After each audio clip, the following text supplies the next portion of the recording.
the NHS load from the coronavirus is what I want to talk about here, because saying it's 133 per 100,000 doesn't sound like much, and it sounds like, well, okay, why are we even talking about this? And so let's go on to the coronavirus load on the NHS and just the general load.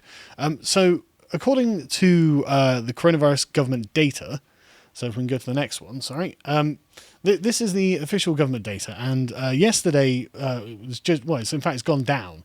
So the number of people in hospital with COVID-19 is less than 19,000 people.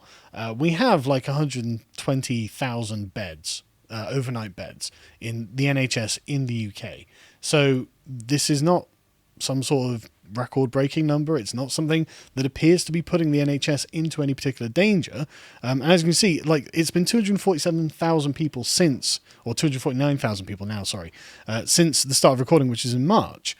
And this is, if we just trace a timeline quickly, going on to the next one. So you got the lockdown that was announced on the 23rd of March 2020. It was eased on the 4th of July, so the big bulk of the early summer there, sort of like late spring, early summer. And then the second lockdown was for the month of November. And so the first lockdown was announced when there was like 3,000 patients per day, people being admitted to the NHS a day. So 3,000 people a day were going to the NHS for treatment, or two or 3,000. It began at 2,000 and peaked at 3,000, And then there was a steady decline off that until it was fewer than 300 in July.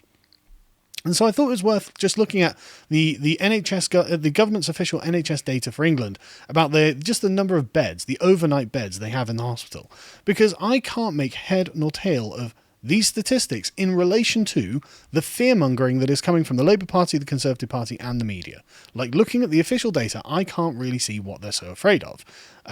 So this, for the first quarter of 2020, the NHS's data, they had 118,000 beds. I'm just going to do it to the nearest 100,000. I haven't got any graphs or anything for this. I just got the spreadsheets that they give you. But this for the first quarter of 2020, so April and June, right? This is at the height of the infections. This is when 3,000 or 2,000 people a day were being admitted to the NHS, and they need the overnight beds, they need all this sort of thing. And out of these 118,000 beds, only 76,000 were occupied. That's 64% total, with 0 at 100%. In the second quarter, so after the lockdown, July to September, so after in late summer, they had 120,000 beds, so 2,000 more, with 93,000 occupied, which is again a 77% occupied in total, with 1 being at 100%. And this was Norfolk Community Health and Care NHS Trust, where it had 70 out of 70 beds used. So the NHS is not overburdened. I don't think a reasonable interpretation of these statistics is that the NHS is overburdened. And you say, well, okay, how do you know? What's the comparison? Well, I guess the comparison could be the previous years, couldn't it? Because if you look at the first quarter of 2019, April to June pre-pandemic, the NHS actually had 128,000 beds, with 113,000 of these occupied, which makes it an 88.2% total. Again, with 0 at 100%. And that's 20% higher capacity. That's 20% higher capacity. As in usage capacity. Yeah, usage capacity, yeah. Yeah, over, in fact. 24% higher compared to the quarter one. And they had 10,000 extra beds in the NHS. So we've scaled down from this time, or the first quarter last year, there were 10,000 fewer beds. And it's like, okay, what's going on? And you can compare it to the second quarter of 2019, which is 127,000 beds with 111,000 occupied, 88% in total, with 2 at 100%, which are the bonnet, whichever ones, it doesn't matter which ones they are. And then you can go back to quarter one of 2018, where you had 128,000 beds with 112,000 occupied. And then quarter two, 127,000 beds with 111,000 occupied. So it's about 88% for the previous successive years is the normal working load for the NHS, and we are currently at 77%. Okay, so I think there's one argument here, though, which is that, of course, a lot of people haven't been going to the hospital for things that they've had scheduled, or because of accidents, because of fear of getting coronavirus in hospital, which is a reasonable one. I know people who went there and then got coronavirus and have had to stay there. It sucks. So there's that. So you have a lot less people coming in for normal things. But also, that's just beds. That doesn't tell us critical care. Mm-hmm. So my understanding is we have about 4,000 critical... Do we have that data? That's the thing. We only got last year's data. They don't give you this year's data, which is irritating. Yeah. Like, I looked on a government website and they just said, Yeah. can you have this data? No, was the response. Yeah. So we can't make any informed Great. judgment about anything about the coronavirus pandemic from NHS data. See, so what am I supposed to compare it to? That's the thing. I was going to make the point that usually we have 4,000 critical care beds. I think they're about 80% usage as well normally. Mm-hmm. So you'd want to actually compare them, because being in the hospital with COVID is bad, obviously. Yeah. But being on a ventilator and in a critical care bed, that's where it really matters, because that's what. The But we people actually know how many that there are on critical care at the moment. 1,364. So we usually have 4,000 beds, and 1,000 of them are occupied by COVID patients. Or on ventilation specifically. Okay. These are just the raw number of overnight beds that they have. So if you're sick with COVID and you go to the hospital, ventilator or not, you're going to be using one of these beds. So our normal beds are doing fine. If we've got 4,000 beds normally... I know, I mean the 100,000. Oh, yeah, absolutely. They're doing fine. Yeah. The critical ones... Well, if we've only got 1,364 on ventilation, and we've got 4,000 beds normally, what's the problem? Like... And we won't have 4,000 this year. The government, if they're responsible, will obviously have at least 5,000 or something like that. You would think they would increase it. But I mean, honestly, if I were the administrator, I'm looking at these numbers, I'd be like, why would we increase anything? We seem to have all the resources at hand that we need, and it seems that the hospitals have not once this year been overflowing. And in fact, if anything, we can actually scale back a bit, which they have actually done. Like, where's the panic? Well, I'm just saying, if I'm reading the data wrong, let me know. If I'm missing some data from like this year's one where they haven't released it, well, what can I do?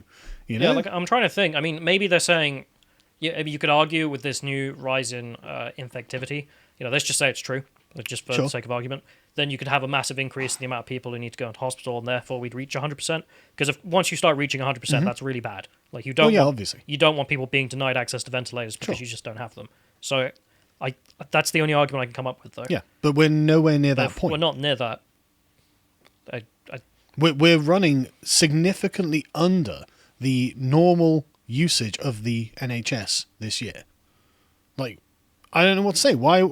Okay, well then, Keir Starmer saved the NHS. Keir, I think we've done that, mate. I think the NHS has actually done a pretty good job. Yeah, it's actually entirely to their credit that they seem to have done a good job, and the British public, I guess, aren't going in for things that they don't feel are major ailments or something like that. Everyone has actually been fairly responsible here, and it seems that the system is actually working quite well. Like, if I was in charge of the system, I'd be proud of the accomplishment of the NHS to be able to handle the coronavirus. So it was more effective than a regular year's work. Like that would be something I would be crowing about.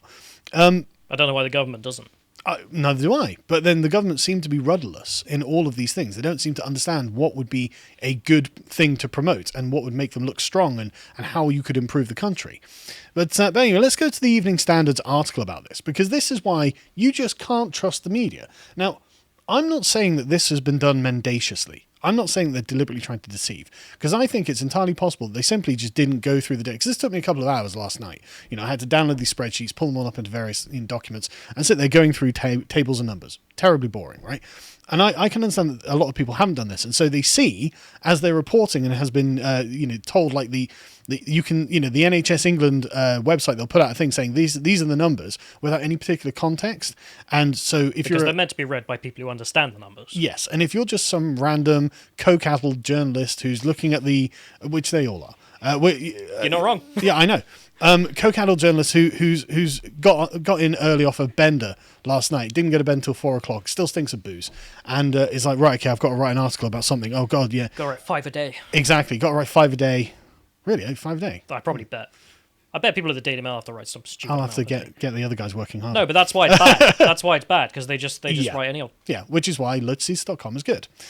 We don't rush because we are supported financially by the people who subscribe to the website, and so we are actually not beholden to anyone. So we don't have to rush, and means we can do a good job. But anyway. But that's how you end up with this. That's how you end up with this, right? According to the latest data from NHS England, the percentage of occupied NHS hospital beds in England has reached nearly 89% for the week ending December the 13th. Now, we don't have this quarter as official, publicly released NHS data, so they must have got this from within the NHS themselves or something like this. It only goes up to the second quarter, which is September so far. I'm sure that in a week or two they'll have released this data, and then we'll be able to read it for ourselves. But it's reached nearly 89% for the week ending December 13th. So, totally in line with the previous historical averages of 88%. That's 88.7%, whatever it is. Nearly 89%. Yeah, That's normal. Within the permissible barriers of any other time. It's not just within the permissible barriers. This is totally normal. If you were going to predict from the previous year what you think bed usage will be at this time of the year, you'd say, be about 88, 89%. Because that's what it was the year before, and the year before. And probably going back further, but I just didn't bother going back any further.